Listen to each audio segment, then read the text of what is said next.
Good morning. Who did any yoga, jogging, running, anything else this morning, any physical activity? My God, get up. Everybody gets up. Stretch. You are asleep. This is probably what you look like, right? So get on your toes, get up, stretch, and be careful with the person in front of you. Breathe out, careful. And breathe in, get on your toes, and breathe out. Oh. And suddenly we have a lot of people in the room. This is nice. Welcome. Move your shoulders a bit. You're living in a body. It's not just your mind here. Okay, we got some dancing back there. All right. I've got a weird Swiss sense of humor, so you'll have to stick with me through this. Thanks, you can either remain seated or sit back down. What is interesting about this slide? It's this thing down here. It's my only way of trying to have a personal connection with you, right? It's my tweet account. Tweet with me because I cannot talk with you individually. Why am I doing this? I think the only thing I am clear about, and Arturo, thank you so much for the presentation you just gave, the future of management education doesn't look like this. We won't be sitting listening to one person who pretends to have it all, and the majority of the people listening to what I have to say. We cannot solve real-life problems like that, and you've just seen a beautiful example of what I think education, a management education of the future can look like.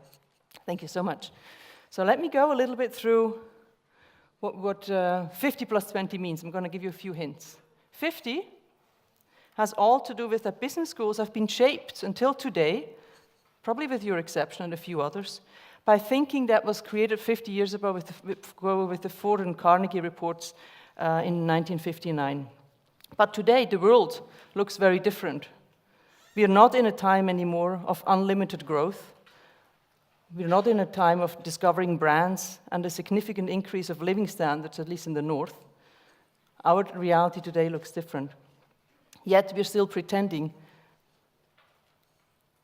that what happens in business schools is the same thing. Now, what if I could tell you what the global sustainability issues were? Here is a list.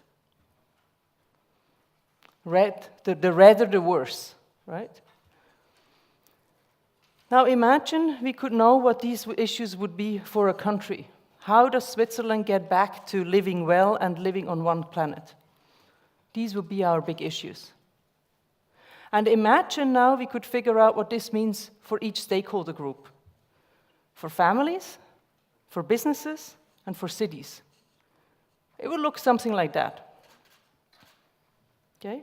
There's a lot of work behind this.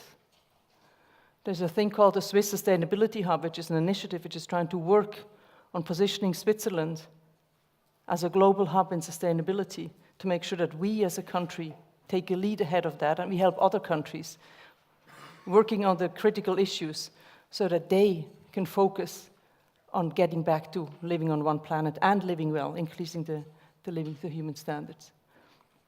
Imagine that business schools and universities would be using their convening power to have stakeholder dialogue around these issues, much as we've heard from Arturo. Now here comes the other 20. It's nothing new. We've known it for 20 years. I was 22 when the original Rio conference took place, and my life changed because of changing course. I was an MBA student at BSL.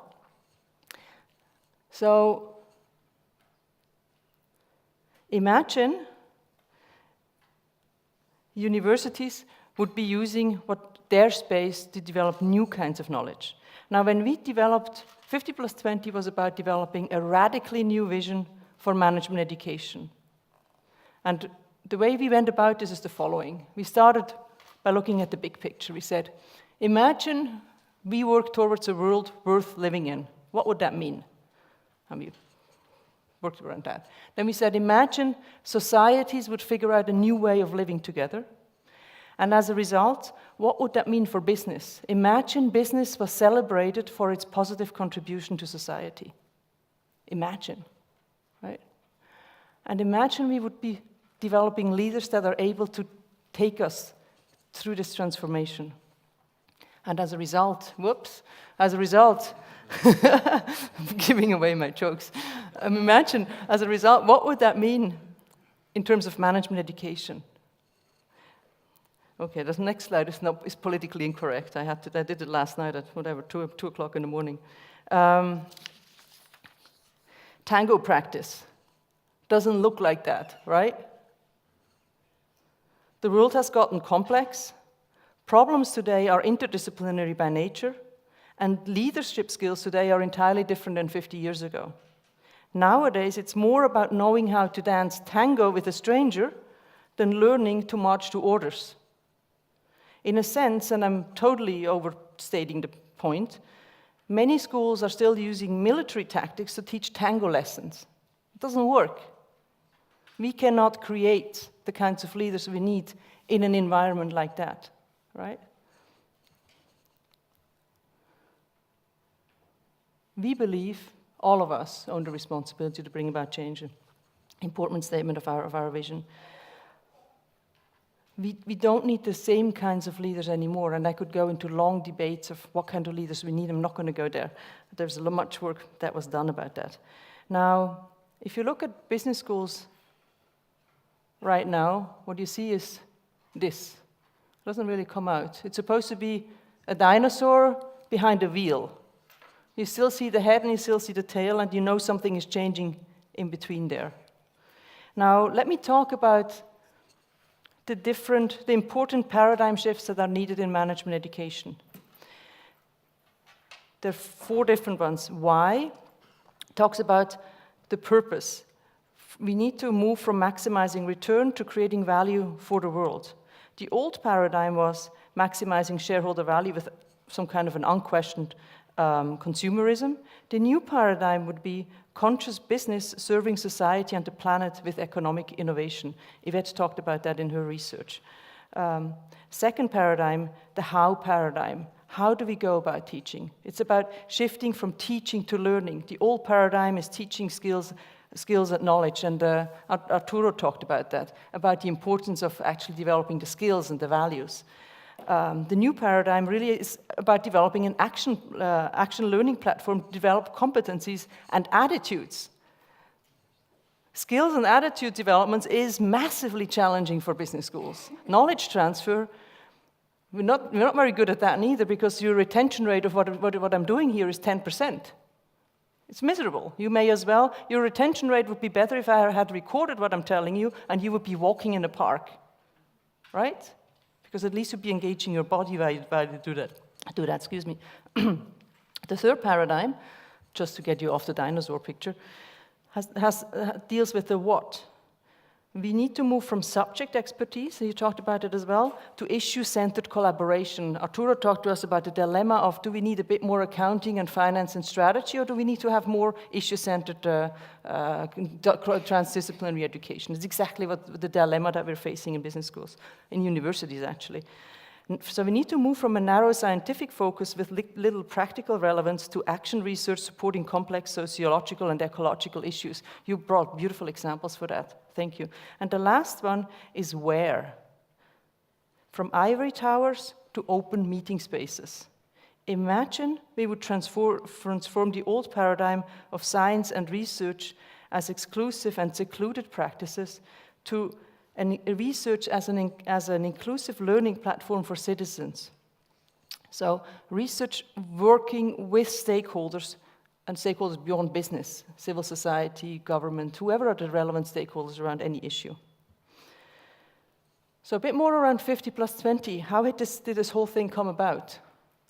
This picture probably rings a bit of resonance. 50+20 is a collaborative initiative. It took us about half the time of our project development to get the right partners together. And that's quite a challenge today in the landscape of NGOs, where you have so many people doing so many of the same things. We brought all the key players in management education to join force, and we had, as a financial support, 16 official institutional co-authors to the work we did. We worked over 18 months in a collaborative global stakeholder-driven vision process, which is extremely insightful. And in June 2012, at the Rio +20 summit, we launched the 50+20 vision. It was an impossible deadline, and that was critical in us achieving the result. It was way too ambitious, the timeline that we have for the project that we did, and that's the only reason why we got it together. Nobody had time for this. The miracle that happened is that today it is broadly accepted as a blueprint of what management education of the future is. The two accreditation standards, EQUIS and AACSB, have integrated into their standards, which means it is going to be enabling a transformation of business education for the future. It's going to be a long path to do that, but we're getting there. So, let me talk about what the vision actually is. We talked about 3 new roles for management education. The first one, we said, well, we need to transform education to educate and develop globally responsible leaders. And the enablers behind that is to, first of all, acknowledge that we need to develop the leader in the human being and the human being in the leader. So we need to look at transformative learning practices. We also need to focus as a key enabler on issue-centered learning. We need to move away from the subject teaching to issue-centered learning. And thirdly, as Arturo pointed out so nicely, we need to have reflected practice and fieldwork. Your survivor example, I think, is a nice illustration of that. In terms of research, what we said, we're quite radical. We actually give research a purpose, a clear direction. We say the research needs to be here to enable business to serve the common good. We need to return it into we need to take research back into business becoming a good driver for society. Yvette outlined that with some of her examples in terms of the research that is done in Latin America. It's very impressive. We also looked in terms of saying, well, one of the other challenges is to support companies towards their leadership, towards their stewardship, and actually the challenge of accompanying a leader in his and her transformation. A leader today has 2 different challenges. She needs to transform herself, and at the same time, she needs to reorganize and transform her organization. These are very different challenges than executive training in the past. It's very interesting. And then thirdly, we came up with a new role, which is the societal engagement of a university in its where it is. So engaging in the transformation of business and economy. Business schools have been shockingly absent for the last 20 years in the global dialogue about where the economy and where business needs to be. Business has been, the World Business Council of Sustainable Development was founded 20 years ago. Isn't that the job of business schools to actually be part of that dialogue? Where are we? Where are we as public intellectuals being out there and participating in that dialogue? It also has to do with opening the access between academia and practice. We need to take that wall down of where it is impossible to shift in and out from between practice and academia. Imagine faculty much more as public intellectuals. Very few faculty are able to do that. And institutions as role models. Here it becomes tricky. So institutions as role models means how do we as business schools walk the talk? How do we make sure that we actually run an organization where we have the same kind of decision-making processes in place that we're suggesting that our students apply in their real work? And then last but not least, the middle, the collaboratory. The collaboratory is basically the preferred meeting space of stakeholders. Imagine you would use the convening power of a university to say, come together, let's look at the issues that are there, and let's get action research and action learning together so that we can solve actual real problems in society. Again, Arturo showed a beautiful example of how that can be done. This is a bit more on the collaboratory. My time indication is a bit lower than I thought it would be. I thought I had more time, so I'm going to can I have 5 more minutes, 3 more minutes? Okay, great. I thought I had a bit more time. what kind of resources have we developed since then? What have we achieved? We've written a number of books. We've written an agenda. So we've written a book first, and then we gave it to a scientific writer, and we said, can you translate this into something somebody will actually read? And he took our thick book into a 30-page agenda, which is the first piece. It's all freely available. And it's actually a fun read. We thought like, whoa, much better. The book was published a year later.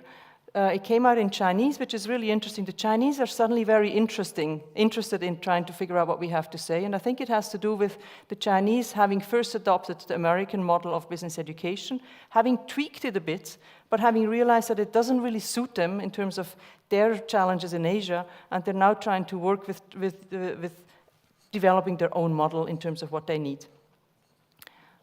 We also have just come out with a collaboratory book which shows a whole bunch of examples of how you can use this collaboratory methodology in a whole bunch of different settings beyond education, but also in education. So, with time running out, and we've got a fabulous film that you have to watch. I was nearly just having you watch this film when I first wanted to do this. It's an 8-minute film. Let me go into some Swiss examples of emerging 50+20 practices. We just heard a wonderful South American example, so I'm going to counterbalance it a little bit with Swiss examples. And it's going to be mostly about HSG and BSL. We run an interesting diploma in sustainable business that Thomas is going to talk more about in his roundtable that follows afterwards. Thomas also runs a fantastic issue-centered learning master's program where, based on the collaboratory methods, where students actually work on issues and get their stakeholders into the classroom. It's an amazing program. At BSL, over the last 6 years, we've done something like Mission Impossible. We've integrated responsibility and sustainability into every single course and every single program. It took a long time to do that. And there is a case study written about that if anybody is really interested in that. In terms of research, BSL has kind of started a prototype to say, what would a doctoral program look like that educates the kind of the PhD students that we need for the future, that have the faculty competences of the future. This is kind of an offer for the world. Anybody who wants to sign into that can join us with that. This is part of the 50+20 community. Different schools launch different prototypes. We have issued a journal written for practitioners by our doctoral students on helping business to transform to embrace sustainability. And then Thomas Dillich and I developed a new business sustainability typology, basically out of a need for students to say, sustainability, everybody is doing it. What does it actually mean? How do you differentiate between greenwashing and true sustainability? And that's the applied research we've done there. Social engagement, again, more on the collaboratory. Really, the issue is what would it mean if you would open up your university and talk around burning issues? At BSL, we do that around corruption, consumer food waste, and human rights as examples of what we just did last year. I think I'm out of time. I'm not going to talk too much about BSL. We have transformed from a typical 20th century business school into integrating responsibility and sustainability together with the entrepreneurship pillar that we've always had. It was interesting for me to come back 20 years ago. I did my MBA at BSL, and when I was offered the deanship, I accepted it for one reason only, is I was really interested in trying to contribute to helping to develop new kinds of leaders for the world that we need. And it's really an ongoing process. There is no answer to it, but my recommendation to you would be, if you're a student in a classroom, be an activist and demand from your faculty the kind of education that you really want to happen, and see what happens as a result. I'm bringing this up to end my talk, to really say, I think it's, in the end of the day, really about a personal story. And I found a really ugly picture of myself 20 years ago. I'm a little bit hesitant to show it. To say, I don't know whether you've ever noticed, but your own life story only makes sense when you look back. Right? I mean, so this is me graduating 20 years ago. This is Stefan's course, and this is me going to Rio a few years ago. So I think in conclusion, and this is our gang, our 50 plus 20 gang, also in Rio, we were on the Greenpeace boat and learned a whole bunch of things about being an activist. My conclusion is, I think knowledge is not the issue today. It's the knowing, doing, being trajectory. So from knowledge to skills to attitude, that is really the challenge. And Arturo pointed that out very nicely. I believe that anybody in any organization, irrespective of size or position, can contribute to the large-scale change that we all need. We are now in what we call the 0 decade. We will be remembered for having been here, where we still had the choice to figure out whether we're going to have the world within the 2 degrees centigrade increase or not, right? It's us. We can now still do something. So I would say, think about where you send your kids to school, and if you are in school, be an activist as you would be on a Greenpeace boat. And ask yourself mostly, before you try to develop future beautiful lives that you try to live, try to figure out where you are today. We all have a certain place, we all have a certain impact that we can take. Make it there and see what happens as a result of that. And let your story be written as you walk your own talk. Thank you.